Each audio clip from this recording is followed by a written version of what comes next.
Qubadlı rayon icra hakimiyyətinin təşkilatçılığı ilə konstitusiya və suverenlik ili çərçivəsində rayonun Kərəm Mirzəyev adına Xanlıq kənd 1 saylı tam orta məktəbində müəllifi Məscunov Mürvət Məhəmmədoğlunun Qubadlının Xanlıq kənd sakini 1-ci Qarabağ müharibəsində şəhid olmuş Cavanşir Rüstəmova həsr etdiyi Əbədiyyət Yolçusu kitabının təqdimat mərasimi keçirildi. Bu kitab şəhidlərimizin ömür yolunu, döyüşlərdə göstərdiyi igidliyi və vətənə sədaqətini özündə əks etdirir. Çıxış edənlər şəhidimiz Cavanşir Rüstəmovun keçdiyi mənalı ömür və şərəfli döyüş yolundan söhbət açaraq xatirələrini bölüşdülər. Qeyd edək ki, Rüstəmov Cavanşir İsfəndiyaroğlu 1959-cu il sentyabr ayının 17-sində Zəngəzur mahalı Qubadlı rayonunun Xanlıq kəndində anadan olmuşdu. Qarabağ müharibəsi başlanan günlərdən Cavanşir Xanlıq kəndində təşkil olmuş özünü müdafiə dəstəsinə yazılaraq torpaqlarımızın müdafiəsi uğrunda döyüşlərə qatılır.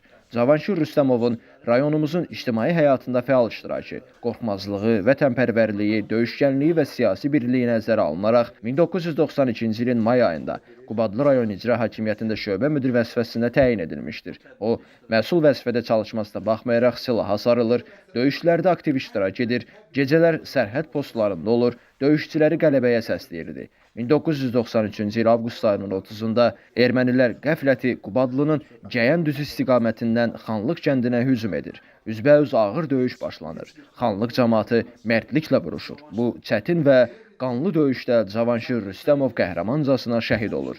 Cavanşir Rüstəmov evli idi, onun 2 qız övladı yadigar qalmışdı. Allah bütün şəhidlərimizə rəhmət eləsin.